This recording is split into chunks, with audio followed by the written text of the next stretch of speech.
Assalamualaikum warahmatullahi wabarakatuh. Perkenalkan, nama saya Rizky Nurfauziah Rahma dari kelas PS3A. Di sini saya akan membahas mengenai pentingnya dana zakat produktif. Sebelumnya saya akan membahas terlebih dahulu kepada siapa saja sih zakat ini akan disalurkan.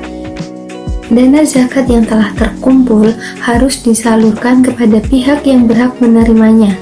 Di dalam Al-Quran telah dijelaskan mengenai pihak atau golongan yang berhak menerima zakat, yaitu pada surat At-Taubah ayat 60 yang artinya, sesungguhnya zakat-zakat itu hanyalah untuk orang-orang fakir, orang-orang miskin, pengurus-pengurus zakat, para mu'alaf yang dibujuk hatinya untuk memerdekakan budak, orang-orang yang berhutang, untuk jalan Allah, dan untuk mereka yang sedang dalam perjalanan sebagai suatu ketetapan yang diwajibkan Allah, dan Allah Maha Mengetahui lagi Maha Bijaksana.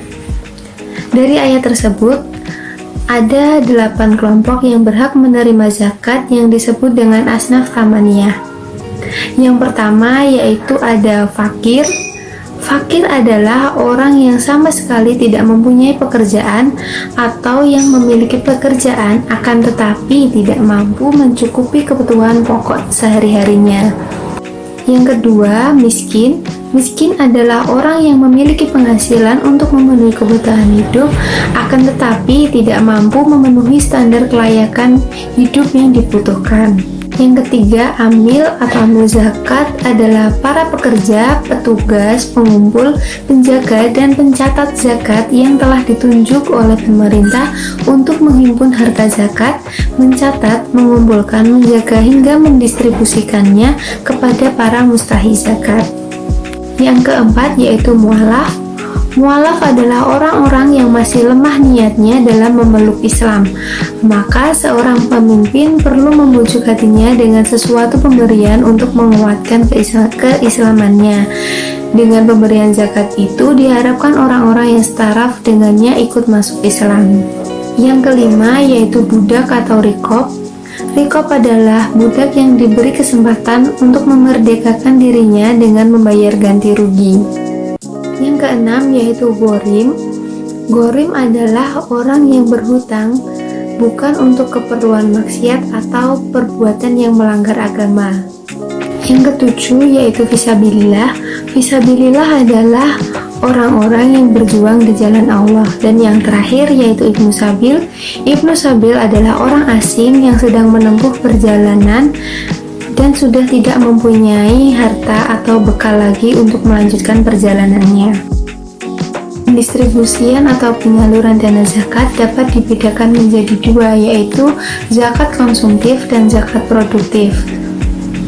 Zakat konsumtif diarahkan untuk memenuhi kebutuhan pokok sehari-hari dari mustahik, seperti kebutuhan makan, kebutuhan pakaian, dan tempat tinggal yang wajar. Sedangkan pendistribusian zakat produktif memiliki tujuan untuk pemberdayaan, dan penyaluran dana ini dapat berupa modal usaha, pendampingan, dan pelatihan-pelatihan gratis lainnya. Pengelolaan zakat yang baik dan benar serta pendistribusian yang maksimal memberikan dampak yang besar terhadap perekonomian dari mustahik. Pada hakikatnya, diberikannya zakat ini bertujuan untuk membantu para mustahik meningkatkan kehidupan ekonomi mereka agar menjadi lebih baik.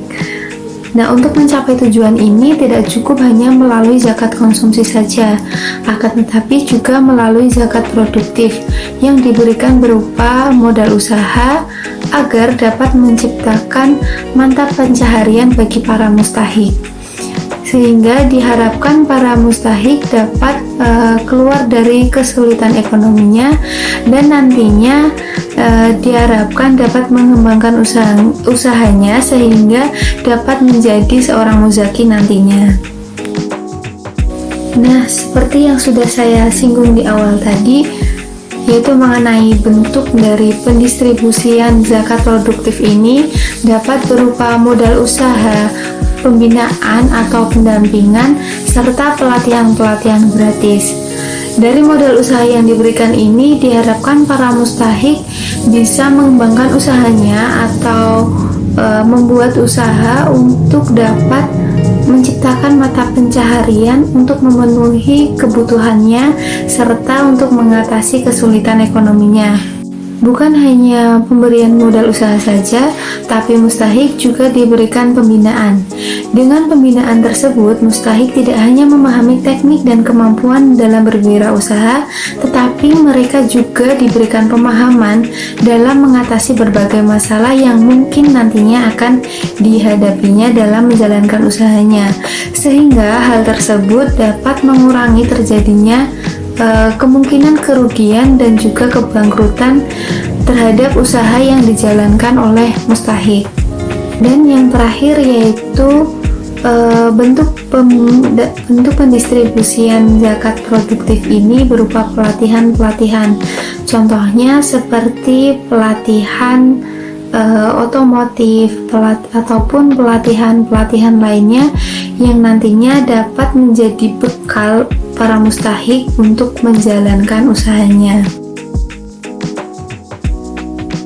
Dari penjelasan slide-slide sebelumnya dapat disimpulkan bahwa zakat produktif ini sangat penting di dalam perekonomian masyarakat karena dengan meningkatnya usaha kecil menengah melalui zakat ini diharapkan para mustahik dapat terus mengembangkan usahanya sehingga dapat menyerap lebih banyak tenaga kerja dan nantinya dapat mengurangi angka pengangguran.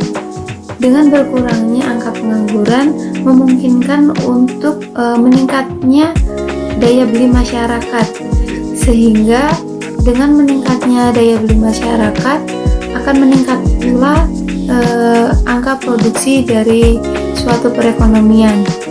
Hal ini akan berdampak positif bagi pertumbuhan perekonomian dari suatu negara. Demikian yang dapat saya sampaikan. Kurang dan lebihnya mohon maaf. Wassalamualaikum warahmatullahi wabarakatuh.